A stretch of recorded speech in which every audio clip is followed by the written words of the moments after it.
Merci de regarder France 24 et bienvenue dans ce numéro spécial de Reporter. Numéro spécial car il revient sur les temps forts de l'actualité mondiale que France 24 a couvert pour vous en 2010. Du séisme en Haïti en début d'année, aux inondations au Pakistan, en passant par les expulsions de Roms en France ou encore les attaques ayant visé les chrétiens en Irak, nous avons essayé de réunir pour vous ces images qui vous ont marqué. Le document est signé Nicolas Rançon. Janvier. Le 12, un séisme d'une magnitude de 7 sur l'échelle de Richter ébranle Port-au-Prince. Bilan près de 300 000 morts et 1 million de sans-abri. Dans les rues, les corps sont alignés à même le sol. Même le palais présidentiel est tombé comme un château de cartes. Quelques heures après ce que les Haïtiens appelleront l'événement, nous avions rencontré Jimmy et Billy, errant dans les rues de la capitale. Chaque jour, Jimmy et Billy découvrent un pan de l'univers qui s'est écroulé. Là, il y avait une grande marché où l'on vendait des tennis, des chaussures, tout, des valises. Dans les rues, l'odeur des cadavres flotte encore. Billy et Jimmy n'ont pas fini de faire le compte de tous leurs amis qui manquent à l'appel. Février. Élection présidentielle en Ukraine. Victoire de Viktor Yanukovych. Avant le scrutin dans les rues de Kiev, les discussions politiques font rage. Moi, je suis pour Yushchenko, le président. Moi, pour Yanukovych. Toi, on le sait, t'es pour ce débile. Pourquoi débile? En quelques minutes, c'est la foire d'empoigne. L'Assemblée a tenté de faire taire un opposant à Yushchenko. Mais l'homme réplique devant notre caméra en frappant 3 personnes à la suite. Et finalement, il doit prendre la fuite. Au Pakistan, Peshawar est le théâtre d'attentats réguliers. La bombe a explosé il y a 10 minutes. 200 kilos de TNT dans une voiture. Il faut arracher les survivants aux ruines. Sauver une vie ici.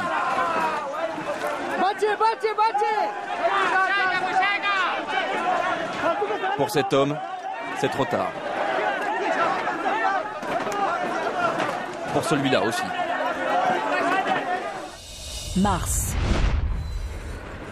Au Mexique, des milliers de migrants rêvent d'une vie meilleure aux États-Unis. Le train de l'espoir pour certains, celui de la mort pour d'autres. Car le périple est semé d'embûches, intempéries, autorités, mais surtout échappé au cartel de la drogue. On a été agressés, ils nous ont pris tout notre argent. On n'a même plus d'argent pour manger. Ça fait 5 jours qu'on est là à mendier, mais on nous donne rien. Élections législatives en Irak, les deuxièmes depuis la chute du régime de Saddam Hussein. Est-ce un tournant vers la paix? Les Irakiens défient les attentats et déposent leur bulletin de vote contre la violence. Al-Qaïda avait promis de faire échouer le scrutin. Cette fois, le peuple a été plus fort. Les heures passent, ils bravent la violence pour aller voter. Dans le quartier de Karada, à l'école Marjayoun, la file commence à s'allonger. Et certains viennent même voter en famille. À cette heure-là, l'insurrection a perdu son pari. Les explosions ont eu lieu pas loin de là où habite ma famille. Eh bien, ils sont sortis pour aller voter. Ailleurs, pareil. On a entendu des déflagrations, mais peu importe. Il faut faire comme si de rien n'était. Avril. Les adjudicateurs du marché de Tsukuji à Tokyo peuvent continuer à user de leur voix pour vendre le précieux poisson. Le lobby japonais l'emporte. La pêche au thon rouge reste autorisée. Le sushi a encore de beaux jours devant lui. Hiro-chan, c'est pour qui ce morceau? C'est pour un livreur de sushis. Oui, c'est pour des sushis. Après, ils utilisent le thon pour en faire des sushis. Le Sud-Soudan, au bord de l'implosion après les élections générales. 50 ans de guerre civile entre les tribus musulmanes du Nord et les chrétiennes du Sud. 50 ans de guerre et des milliers d'armes qui circulent dans la région. Visite d'une caserne de Djouba, capitale du Sud. C'est l'après-midi et la plupart des militaires sont déjà ivres.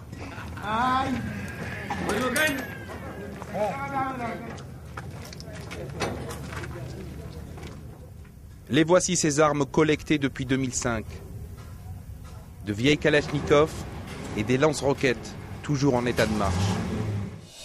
Mais La crise économique fait trembler l'Europe. C'est la grande faillite en Grèce. Le FMI et l'Union européenne débloquent alors un plan de sauvetage de 110 milliards d'euros sur 3 ans. Pour sauver le pays, le plan d'austérité du gouvernement Papandréou est sans précédent. Les Grecs vont devoir se serrer la ceinture, à commencer par les fonctionnaires. Vassilis Tasfas est professeur de mathématiques. Combien je gagne? Pour le moment, 1 600 €. Mais avec ce plan d'austérité, je vais perdre 2 mois de salaire d'un coup. En plus, avec le gel des salaires et les nouvelles taxes, j'en perds un autre. Au total, chaque année, je vais perdre 3 mois de salaire. État d'urgence dans la capitale thaïlandaise. Chemise rouge contre chemise jaune. La crise politique se termine en bain de sang. De vraies scènes de guérilla urbaine. Cyril Payen, notre reporter, était au cœur des combats.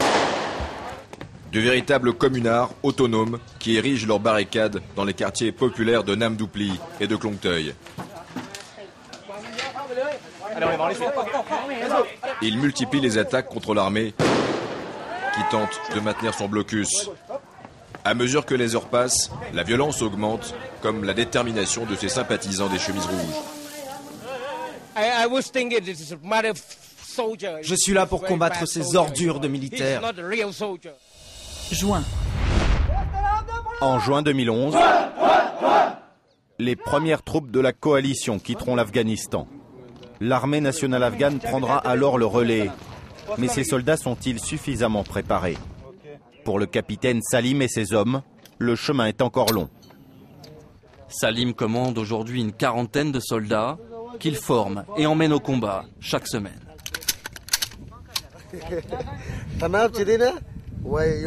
On a un proverbe en pachtoun. Quand un chien boiteux aboie, il effraie quand même les poulets. Aujourd'hui, on est comme ce chien.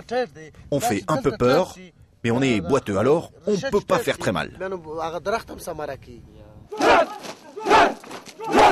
250 hommes vivent ici, logés et nourris selon les standards afghans.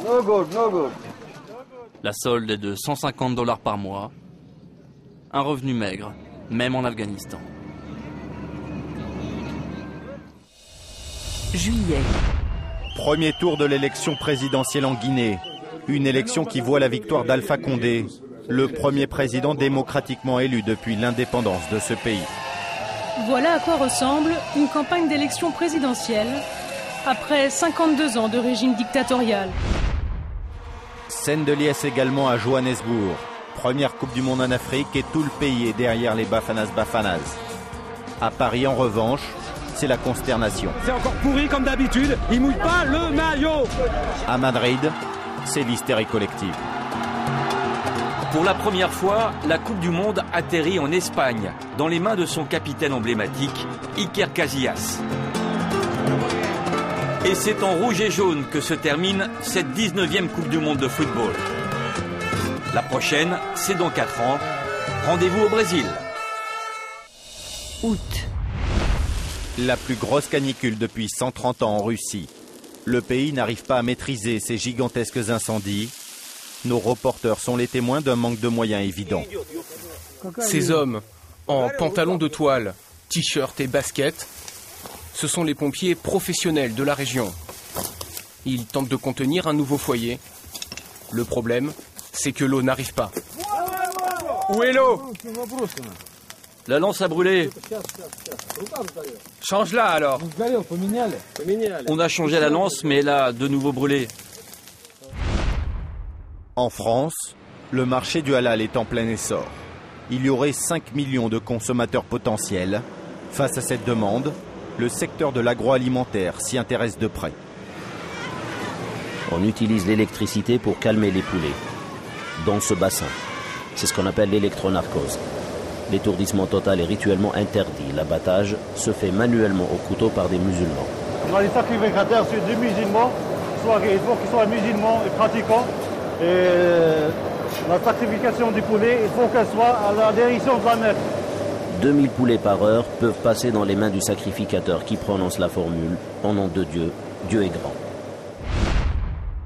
Nouvelle victoire de Paul Kagame à la présidence du Rwanda.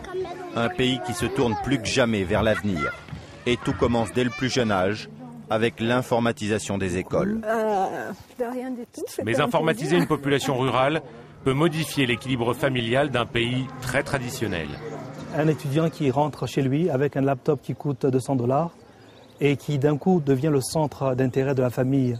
Il amène un objet qui a beaucoup plus de valeur que ce que son père ou sa mère pourrait ramener. Donc ça change tout le concept c'est pas dangereux, de la famille. C'est pas dangereux parce que le Rwanda a vécu quelque chose de tragique. Et depuis 1994, le Rwanda a connu une évolution. Et après 2000, on a connu une évolution exponentielle dans tous les domaines. Septembre. La France se mobilise contre la réforme des retraites. De plus en plus de Français ont du mal à joindre les deux bouts. C'est 21h, vous êtes encore là. Voilà. Et j'ai commencé à 5h ce matin. À 61 ans, Françoise touche une retraite de 810 € par mois, après 43 années de travail. Alors, elle n'a pas arrêté. Elle a fait une croix sur la retraite idéale. Ma retraite rêvée. Aller à l'étranger. Faire des voyages surtout. Et puis, pas toujours compter tous les mois. L'agriculture française, elle aussi, est en crise. Dans le sud-est, c'est la pleine saison des fruits et légumes. Cette année encore, Pierre Priolet vendra ses poires à perte. La saison 2009 a été catastrophique, 130 000 € de pertes. Le paysan est à bout, alors à l'automne, il arrachera tous ses arbres. C'est la dernière récolte, au goût amer. On fait comme si ça ne représentait rien. Ça doit faire pareil pour l'homme qui part à la retraite, hein, certainement. Hein. Je pense qu'on n'est pas unique. Hein. Quand on sait que c'est la dernière fois,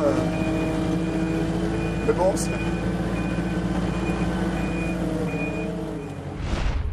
5 mois après la plus grande marée noire de l'histoire des États-Unis, des voix s'élèvent pour critiquer la communication de BP.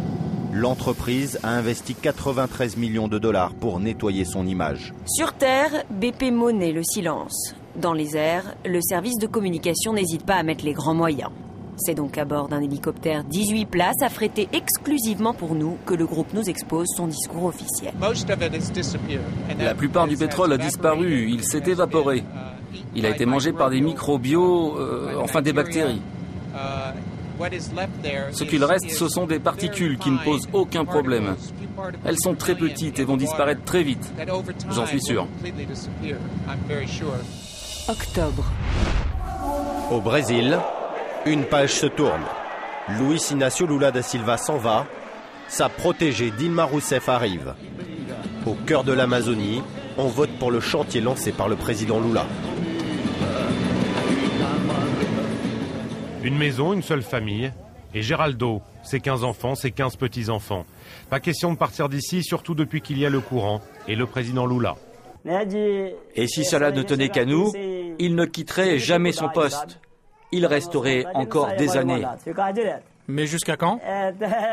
Jusqu'à quand? J'en sais rien. Nul ne le sait.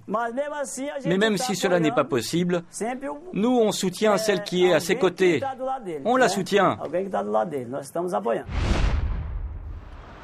Après le démantèlement de 40 camps de Roms en plein été, de l'Europe au Vatican, les remontrances envers Paris sont nombreuses. Notre journaliste Hélène Frade a partagé le quotidien des membres de l'association AZ, une association d'aide à la scolarisation des enfants de Zigane. Tiens, ça elle est à moi celle-ci. Comme dans toutes les écoles de France, la journée commence par l'appel. Bonjour Sénat, ça va? Elle arrive, Madalina? Pas tout à fait comme ailleurs tout de même.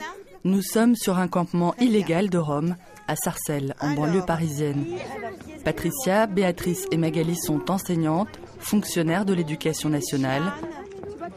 Et ici, ce sont elles qui vont à la rencontre de leurs élèves. Comment ça se fait qu'il n'a pas été inscrit quand les enseignants sont venus? Il vient d'arriver. Il vient tout juste d'arriver? Oui, il n'y a même pas 2 jours. D'accord, ok. Novembre.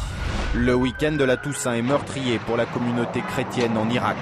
50 personnes tuées dans l'attaque d'une église syriaque catholique de Bagdad. Les terroristes ont tiré de façon aléatoire sur les victimes.